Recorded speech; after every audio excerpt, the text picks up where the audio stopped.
Southampton look like they've been missing out on Premier League promotion this season and look set for another season in the Championship. So I thought it was the perfect time to give them a Football Manager rebuild, but it'll be too easy to just rebuild a fantastic club like Southampton to Premier League winners in 5 years. So I thought I'd add a big old twist, signing English players only and having a fully English team from the start of Season 1. So yes, everyone has got to leave. We have got to clear out the whole squad unless they are English. So let's get into this England only Southampton rebuild.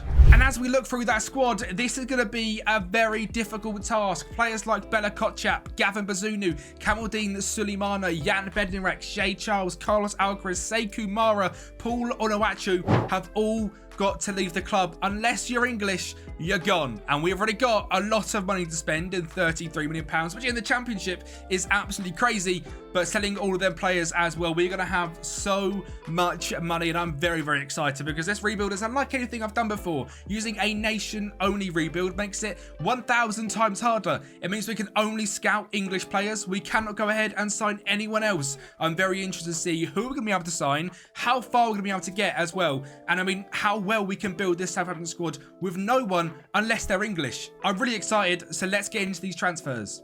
And well, it's taken me 2 months of Football Manager to get this team to where I want it to be, but everyone has left and everyone has come in and joined. The number 1 sale is Gavin Bazunu to VfB Stuttgart for £15 million. Suleimana left to Wolves for £13 million. Jan Bednarek to Atletico Madrid for £10 million. Juan Larios to PSG for £8.5 million. Roma Perot left to Werder Bremen for £15 million. Joel Aribo to Al Shabab for £7.5 million. Paul Onuachu for £9 million to Mainz. Shay Charles to Al Shabab for 6. Lyan Show left to Real San Sebastian for 5.5. Coletta Carr left to Lyon for 3.1, and Will Smallbone left to Como for £850,000. And we raised £83 million. Now, we are not going to be able to spend all that money right away, do not get me wrong, but we are going to spend a hell of a lot of it. £13.5 million has gone on Hayden Hackney, a fantastic young English central defence midfielder from Middlesbrough. Joel Geldhart has come in, a wonder kid striker from Leeds for £13 million. Morgan Whittaker, one of the best young wingers for Plymouth, for £12 million. Jay Stansfield, on loan at Birmingham, looks absolutely fantastic in the Championship. £10 million signed from Fulham. I'm very excited to see how he can develop. Flynn Downs signed from West Ham for £7.75 million. Joe Rothwell from Bournemouth was transfer listed for 6.5, an absolute bargain, as is Mason Holgate, signed for Everton for £3.5 million. Young left back from Preston, Kean Best, for £3.3 million. Hopefully we can grow him. John Buckley was on the sales list for Blackburn, £2.7 million. Jamie Cumming is our brand new number 1 goalkeeper. Yes, a massive downgrade from Gavin Bazunu, but finding young English goalkeepers that are willing to come to us was very difficult, so we signed him for £1.6 million. Reece Williams was transfer listed by Liverpool for £130,000, and which seems like a fantastic deal to bring in. Max Lowe has been released from Sheffield United, I believe. That is a free transfer. Jamal Lewis released from Newcastle, also a very good backup centre-back. And Brandon Williams, a lot of Championship experience, released from Manchester United, joins us here at Southampton, and now the team looks completely different. We can go through the squad view, and everyone here is English. We have done a fantastic job of clearing out this club, and we've got some very exciting wonder kids here as well. Number 1 in goal, Jamie Cumming. Cole Walker-Peters, Mason Holgate, Jack Stevens, Brandon Williams make up the back line, with Joe Rothwell and Hayden Hackney in central defensive midfield, Morgan Whittaker on the right wing, Jay Stansfield playing in cam, Samuel Adozie on the left wing, and Adam Armstrong up front. Alex McCarthy, James Bree, Jamal Lascelles, Reece Williams, Max Lowe, John Buckley, Flynn Downs, Kean Best, James Dibbling, James Martin, Tyler Dibley, and Joe Geldhart make up the bench. And there is one more player which I need to go ahead and mention. We have loaned him out this season to go ahead and get some vital League One experience, and that is Sam Amo Ameua. This guy is going to turn into one of the best wingers and strikers you will ever see on Foot Manager, and I've never seen him before. In the next 5 years, he is going to become an absolute superstar, so make sure you lock in, see how Sam turns out, and on your saves, let me know what he looks like in 5 years as well, because I have never seen this guy in my life. I do so many rebuilds a week. I play Football Manager all the time. I have 2,000 hours this year. I've never seen Sam turn into an absolute superstar like he is going to in this rebuild. So I'm excited to see what he can go ahead and do. I think the team is actually very good given what we started at and what we have now. I think we've made massive improvements. We are predicted to come fourth this season. Crystal Palace, relegated from the Premier League, are predicted first. Sheffield United and Luton just above us, with Ipswich also in second place as well. Not getting promoted, it was Norwich, Leicester and Leeds. So a little bit of a different one. Imagine Ipswich losing to Norwich in the final in the playoffs. Wouldn't that be quite funny? I think it would be. Let's get into this first season in the Championship. Well, my, we got off to an absolutely banging start. A 3-1 victory against West Brom, beating Swansea, Lincoln, Watford, Palace, Coventry, Millwall, Birmingham, Luton, Cardiff, drawing to Stoke, beating Ipswich, beating Bristol, beating Huddersfield. We were unbeaten until the end of October with a whole host of victories and just one draw. A simply fantastic start to the season. We ended up losing to Sheffield Wednesday and Hull in back-to-back games, but then turned that form right around. Victories against Middlesbrough, Rotherham, draw against Derby, beating Sunderland, drawing to QPR, beating Sheffield United, beating Port Vale, losing to Sunderland, and beating Luton. And the first half of the season was in the books, and we were absolutely fantastic. And it was actually Joe Gelhardt which impressed me the most in this first half of the season, with 10 goals and a couple of assists to go against his name as well. He was simply fantastic, and he was only meant to be a backup to Adam Armstrong, who, by the way, in the second half of the season is also absolutely fantastic as we keep on our brilliant form, beating Cardiff, losing to Ipswich, but then going on one of them ridiculous runs again. A 3-0 victory against Stoke, beating Bristol, 6-0 against Huddersfield, drawing to Palace, beating Coventry, beating Millwall, beating Birmingham, 5-1 against Sheffield Wednesday. We lost 3-0 to Hull, beating Middlesbrough, beating Rotherham, losing to Swansea, beating West Brom, beating Watford, beating Lincoln, beating QPR, losing to Sheffield United, losing to Derby, and beating Port Vale at the very end of the season. Yes, with that many wins, it is going to come to absolutely no surprise to you that we have dominated the Championship this season. 105 points, 34 wins, 3 draws, 9 losses, a 66 goal difference. We were simply fantastic, and Jay Stansfield, ladies and gentlemen, looks rubbish until you get him in the right system, and he is an absolute bagsman. And this guy in real life as well is a serious talent. Fantastic finishing, composure and pace. 5'11", is a Championship bagsman. I'm very excited to see if he can make the step up to the Premier League. I think he can, but we shall see. He is wanted by Luton, but old Jay is going to be staying with us. That is for sure. In terms of team overview, we scored 113 goals. Middlesbrough close behind us in second on 107, and Crystal Palace on 105 in third. Also just missing out on promotion, which is absolutely gutting for Palace. In terms of goals conceded, it was 6 behind Luton, so maybe need to shore up that defence just a little bit. And possession-wise, we're nowhere to be seen. Could I care less? Not at all. We dominated the season, fantastic in points per game, lots of goals scored, and the data hub is just absolutely stunning. 2.46 goals scored per game, 1.02 conceded per game. A brilliant season, this one. Absolutely smashing the Championship like no one else. Jay Stansfield's 27 goals, 9 assists. Samuel Dozie, a real breakout year for him, 17 and 9. Adam Armstrong, 16 and 18. Simply brilliant. I did not expect him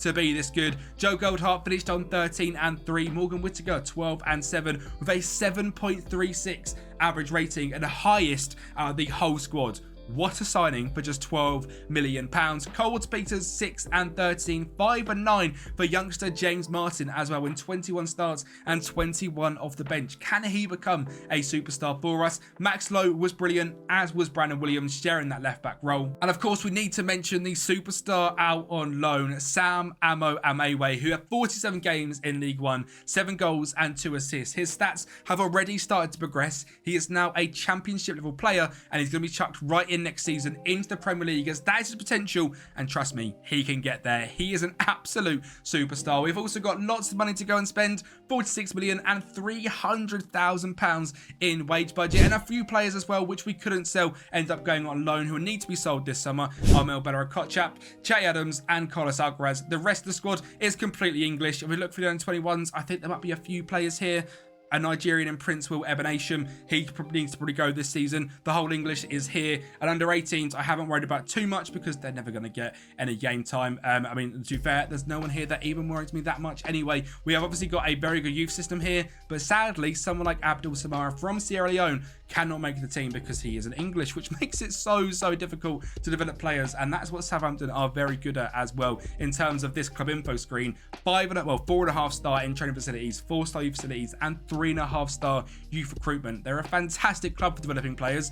We just need to make sure they're English because this rebuild is going to be very tough otherwise. Let's get into the transfers for season 2 and our first in the Premier League. Before we do get into that though, if I can say a massive thank you to the legends over on Patreon. On screen right now, you are quite literally helping change my life. I hope you can see from the videos, the editing has stepped up, the quality of the whole mic system, the lighting, everything that is paid for by you legends over on Patreon. You helping out support the channel is absolutely massive. So a massive thank you to everyone on the screen right now. If you do want to play any of these saves and you want to pick up this Southampton save at any point, feel free to message me on Patreon and I can send it over. It is £5 a month and it helps me out absolutely massively and helps the channel grow to, lengths that I couldn't even imagine a year ago. So a massive thank you. Let's get into these signings for season 2. Right then, outgoings wise, Armel Bella-Kotchap finally left for £10 million to Freiburg. Carlos Alcaraz left to Parma for 8.75 million. Joe Rothwell left to Hertha for 7.75, so we made £1 million profit on him. James Bree also going to Hertha for £2.1 million, and Flynn Downs we sold to Al Ali for £12.75 million. Some decent outgoings, but we've got some fantastic incomings on our way. And number one is free agent signing Tommy Doyle from Manchester City. This guy can grow into one of the best central defensive midfielders on the game, so I'm very excited to see what he can do. Daniel Amasso was transfer listed by Porto, so we brought him in for £11 million, bringing him back to England after being out over in Portugal. He was a wonder kid for the Reading Academy and looked absolutely brilliant. Lloyd Kelly has been brought in for Bournemouth for £17 million. Kanayo Megwa from Hibernian for £450,000. Dean Henderson is our brand new number one. Finally a starting spot for Dean Henderson in the Premier League for £10 million. Tenamengi from Luton for £13 million as well. Not too many incomings, but some absolute superstars coming in and certainly helping take this team to the next level as we have Henderson in goal, Kyle Walker-Peters, Holgate, Lloyd Kelly, Brandon Williams, Tommy Doyle and Hayden Hackney in DM, Nambasso, Stansfield, Samuel Adozie and Adam Armstrong up front. The backups coming Megwa, Stevens, Mengi, Max Lowe, Buckley, Sam Carr, Morgan Whittaker, Tyler Dibbling, Amo Amoe and Joe Geltar. We are predicted this season in the Premier League to come in 17th place. We're predicted to save relegation. I guarantee we do better than that. We are the mighty Southampton and I think the top half is calling our name. Or maybe we're going to get absolutely battered by some of the best teams in the Premier League in our first 2 games. A 4-0 loss to Liverpool, a 3-1 loss to Spurs, and then drawing to Burnley and drawing to Brentford. I wasn't feeling so confident. We beat Luton 1-0. And then we faced Brighton in what I'm 99% sure is a local derby. We absolutely battered them. Adam Armstrong got us off to a fantastic start in just 9 minutes before Daniel Namasso controls this one on the edge of the box, finds Tenamengi, he finds Hayden Hackney and he pokes it past Semi Urkan in goal to make it 2-0. And the first half wasn't done. In fact, it was far from done. Kyle Walker-Peters and Namasso linking up on the right-hand side. Armstrong whips it in, and Sam Amo Ameyao was there to make it 3-0. Hackney whips a ball in. Jack Stevens, 4-0. Yes, it's still the first half. And yes, it's still the first half. Tenamengi and Kyle Walker-Peters linking up down the right-hand side. He finds Adam Armstrong, and that's 5-0 in the first half here at home against Brighton. A ball at the back stick. Mengi doesn't quite win it. It drops to Jay Stansfield. He drives down the left-hand side. He finds Adam Armstrong to make it 6-0. And yes, we're going to get a seventh goal in a local derby in the 82nd minute. Max Lowe down the left-hand side finds Tyler Dibbling, a wonder kid through the Southampton Academy, to make things even better. A 7-0 battering against league rivals Brighton. And that kick-started a wonderful October as well. A draw against Middlesbrough, victories against Manchester United and Everton. We lost to Arsenal, but we beat Fulham and Chelsea. Lost to Forest, beat West Ham, beat Newcastle, beat Villa. Lost to Leeds, beat Leicester, lost to Manchester City. And the first half of the season was actually better than I expected. More wins than losses and performing at a particularly high level. And the second half of the season, well, we were only going to get better. We beat Spurs this time out. We did lose to Liverpool.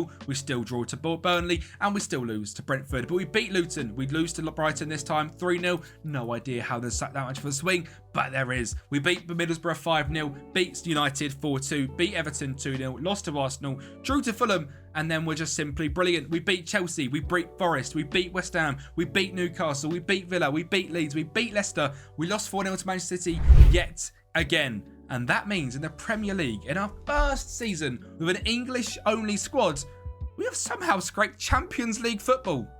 Yeah, I don't know either. We are nowhere near meant to be here, but 71 points and a simply ridiculous season. I think the meta on this game is just to have loads of English players. Now, when I sign players on FM, I very rarely sign English players because the English tax is simply ridiculous. But maybe that's because they're completely broken and are actually absolutely fantastic. We'll go through our star players in just a minute's time. But to check out how the team done on an overall basis, we scored 76 goals, just 8 less than league winners Liverpool. We conceded way too many, so defence is somewhere to step up. Classic Dean Henderson in my opinion. And possession-wise, we were nowhere to be seen. But the fact we'd got points per game, 5th place, 1.87, and we were going to be in the Champions League for Season 3 is actually simply ridiculous. The data hub, we scored 2 goals a game. Mental. Conceded just 1.37, which is the only promoted side, isn't actually that bad. And when you think about the only promoted side, they're meant to get 40 points. We got 71. And I mentioned this guy would be an instrumental factor in that.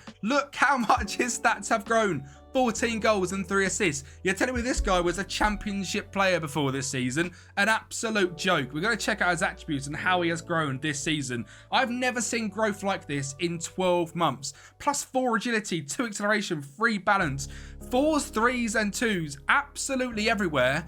And I've never seen him do this in my life. Like I said, 2,000 hours on this year's FM. He's now worth £60 million. He's wanted by Manchester United and Newcastle. I'm not surprised. He is simply brilliant. And Adam Armstrong this season was great as well. 15 and 7 assists. Dane Amaso 14 and 6. Sam Adozie 10 and 8. Having his breakout year in the Premier League. Morgan Whittaker as a backup winger. 10 start, 26 on the bench. 7 and 6. Outperforming himself massively. Joe Goldhart just 5 goals in 14 sub appearances. 10 assists for Brandon Williams is brilliant. 4 goals and 2 assists for Joe Goldhart. Maybe shows he isn't Premier League quality, but as a backup winger, I'm absolutely fine with that. I'm very, very happy, in fact. And the money-wise, things are looking great. £62 million in the bank. The difficult thing is, though, the actual level of English players that are willing to come to us. This is everyone who is English that is willing to come, sorted by transfer value. Now, obviously, we can't go and get Adam Wharton for £100 million. We can't get Angel Gomez for £80 million. Dwight McNeil. The whole list there is too expensive. Archie Gray, mega expensive.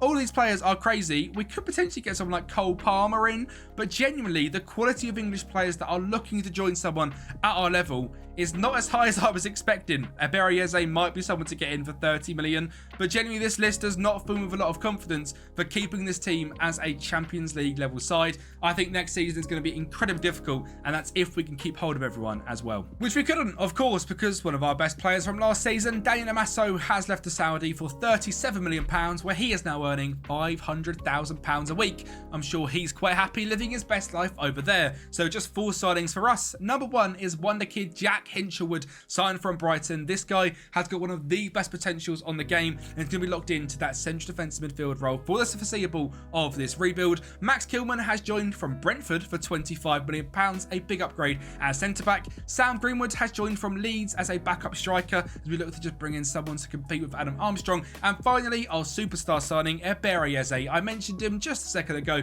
He is now at Southampton. £31 million, an absolute steal for one of the best, most exciting central attack midfielders in the Premier League. And if he can't get caps for England in the national team, well, he can get caps for England FC here. You can see we have locked in Jack Hinchelwood in DM. And when sorting the team by best 11, we have Henderson in goal, Carl Walker-Peters, Mengi, Lloyd Kelly, Brandon Williams, Tommy Doyle, Jack Hinchelwood, Morgan Whittaker, Eberieze, Sam Adozie, and Big Sam goes in up front.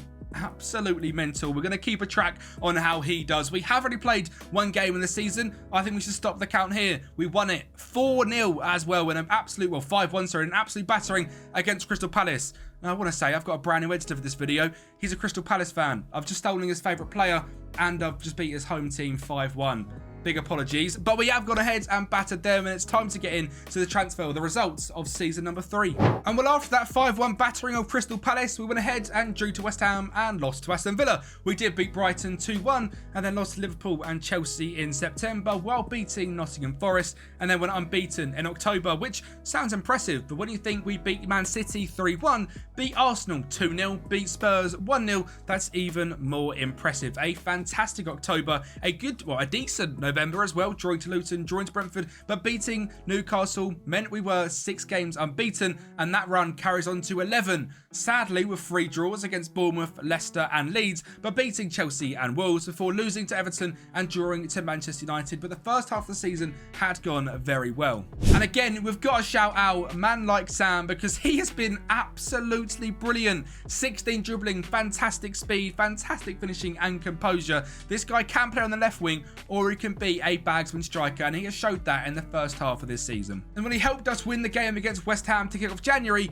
but he didn't help us too much in 3 games without a win, drawing to Palace 0-0, losing to Brighton and losing to Nottingham Forest. We battered Liverpool 4-1 and then lost to Manchester City and Aston Villa, drew to Luton, beat Arsenal, lost to Spurs, beat Brentford, drew to Bournemouth, lost to Leicester, beat Newcastle, drew to Leeds, drew to Wolves, beat Everton and lost to Manchester United on the final day of the season. You can probably guess we didn't retain that top 5 in the Premier League, but I'll show you that league table in just a minute. Because for the first time, I'm going to touch on the FA Cup, because finally there is something to actually talk about. We beat Norwich 2-0 in the 3rd round. We beat Liverpool 2-1 in the 4th round. We beat Leeds 3-0 in the 5th round, and had Everton in the quarterfinals, where we sadly lost 3-2. But it's the first time we've not got knocked out in the first couple of rounds in the FA Cup, which is absolutely brilliant. And it's about time I actually managed to show you the world's oldest competition, and it's the one that I'm looking to win as well, because out of anything, if you're going to be doing an England only rebuild, I think that's the best one to try and win. We have beat Newport County in the 3rd round of the Carabao Cup, but lost to Liverpool in the 4th round of the Carabao, so not too much to shout home about there. For the Champions League we also had this season, and we started it with back-to-back wins against Shakhtar and Besiktas, lost to PSG and Arsenal,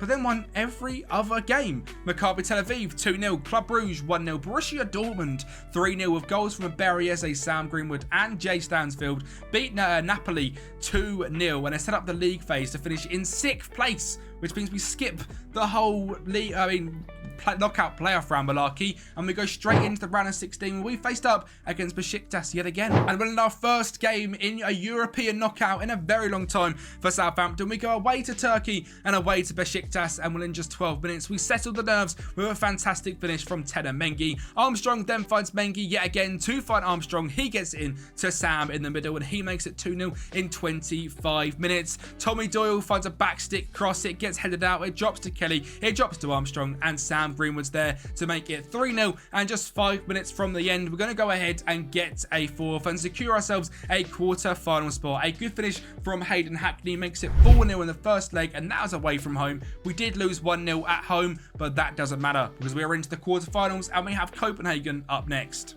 And we kick things off here at the St Mary's. Armstrong down the right-hand side finds Berriese. He finds Armstrong. He finds Sam in the middle, and it makes it 1-0 in 70 minutes. But that was actually the only golden light of this whole tie. Elias on the left-hand side for Copenhagen makes it 1-0 in 63 minutes. And then a ball in from Melling into... Konocchia-Vella? I think it's Konocchia-Vella. Makes it 2-1 to Copenhagen. And that was at the home leg. So we went away from home to the Parken in Denmark. Things didn't go very well here either. There was a quick fire double. Elianusi find Konocchia-Vella to find Oscarson in the 39th minute before Deeks on the right hand side gets down the byline. He's going to go ahead, beat his man, whip it in, and Oscarson for 2 goals in 1 minute and 30 seconds makes Copenhagen 4-1 leaders in aggregate in this one, and it was too much to come back from. Jay Stansfield does find a ball through to Berriese, who does score an absolute screamer to make it 2-1. 4-2 aggregate. We've lost to Copenhagen. That's really disappointing. I expected the semi-finals when we got drawn against Copenhagen, but sadly not. We could have actually had a very good run in the Champions League, but that is not meant to be, and it actually means we don't have European football at all for season 3, as we have finished down in 9th place in the Premier League. Now, I did mention that first season was absolutely ridiculous, and I did not expect to have that at all. I'm actually happy with finishing 9th in season 3 of this rebuild. It just looks a bit worse because season 2 we absolutely smashed it. So it means season 4 we've got to go ahead and get back into Europe, preferably something we can win. The Europa League looks absolutely fantastic. And then season 5, we go for the league. We have got some decent money again to go and spend, £73 million. Not a lot of wage budget. To be honest, that's absolutely fine. In terms of financing the club, if you are interested, running an English only team is very expensive in wages, very expensive in transfers, but because we're a very well run club, we have got £175 million in the bank. So let's get into season number 4's transfers. No outgoings at all this time, straight into the incomings. Another one is Callum Doyle from Manchester City for £15.75 million. Our first wonder-kid Regen has been signed from Derby for £8 million. He looks like a very good young centre-back / right-back with decent potential, and I thought I'd try and find someone good to come in that no one heard of. Will Walters comes in from Arsenal, £2.3 million. Cameron Archer comes in from West Ham to be our brand new striker and move Sam out to the wings. And that's because this guy cost us £6.75 million. He's consistent. He doesn't like big matches, but 16 finishing, 16 composure, and 16 acceleration. In this system, with an advanced forward, maybe we can get him ticking and becoming a superstar striker. And our final signing, a big money one, £39 million.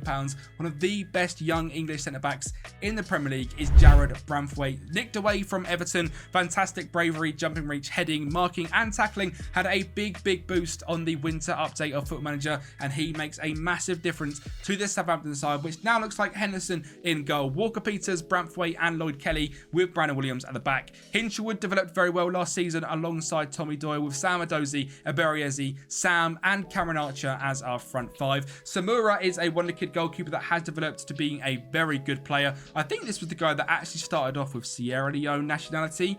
I think it was, but he's developed into being English, which is absolutely brilliant. So a 5-star wonder-kid goalkeeper through the academy. Big up Southampton. Will Walters, Telamengi, Callum Doyle, and Kean Best, with Hayden Hackney and Rory Evans as our DMs. Whittaker, Jay Stansfield, Tyler Dibbling, and Adam Armstrong are our backup strikers as well. I am very excited to get into this season. We have still got Max Kilman looking to leave the club, and Max Lowe as well, to get that money up just a little bit, because that signing of Jared Bramthwaite was very expensive. The Premier League, we are predicted to come down in 14th place, so a little bit of a drop off from last season, but we were predicted 17th and come 4th, so predicted 14th, we're going to come first. I tell you what, it's like we're in the Championship again. We've beat Forest, we've beat Luton, we've drawn to Ipswich.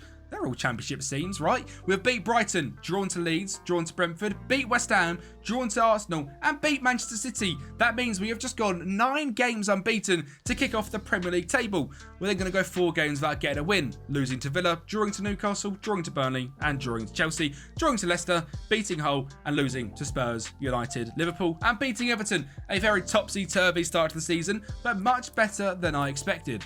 And our January filled us with that confidence yet again, beating Luton, Nottingham Forest, Brighton, a 6-2 demolition of Leeds, and beating Brentford before losing to West Ham. But that, ladies and gentlemen, is our last loss of the season. We then beat Arsenal, drew to City, beat Ipswich, beat Newcastle, beat Burnley, drew to Villa, beat Leicester, beat Chelsea, beat Hull, beat Spurs, beat Manchester United 4-0, beat Liverpool, and drew to Everton. Now, there is no Champions League here to look at. There is no European thing, but next season there will be Champions League, because we have just finished 4th and just 5 points off the top of the table. I can't help but feel them draws, if we turn them into wins, would have won it. That's the most Michael Owen statement I've ever heard in my life. Apologies for wasting your time. But 4th place is a fantastic season. Eberieze and Adam Armstrong still going massive on the player of the matches, and Eberieze 3rd place in the average ratings charts as well. We scored the joint 4th most amount of goals. We conceded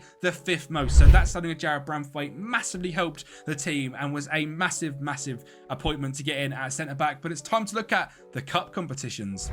Well, in the Carabao Cup, we faced up against MK Dons, beat them 4-3, beat Hull 2-0, beat Burnley 2-1, beat Newcastle on penalties, and then we go into the semi-finals against Aston Villa, where Cameron Archer was different gravy. And if I'm not wrong, he come through the Aston Villa Academy, and he's going to show what an absolute bagsman he is. He gets a deflection on that one from a Jack Hinselwood shot, which makes it 1-0. They're going to get a backstick cross, and Aaron Ramsey's going to be there to make it 1-0. Is it Aaron Ramsey? I can't remember. Johnson on the right-hand side finds Henderson, who finds some Aravinia in the box to make it 2-1 for Villa. This is a very different Villa side to what we're used to. It's like the one they played against Manchester City, Kyle Walker-Peters finds a backstick cross, then Cameron Archer is there to make it 2-2. We're then going to go ahead and see Sam find a great ball to Kyle Walker-Peters yet again, who, guess what, gets a backstick cross off, and it pulls to Cameron Archer. 3 tap-ins, but that's where a striker is needed. That's why Erling Haaland is classed as one of the best players in the world for doing exactly that. Tyler Dibbling finds Cameron Archer. He makes it 4-3 in 49 minutes. Well, 4-2, sorry.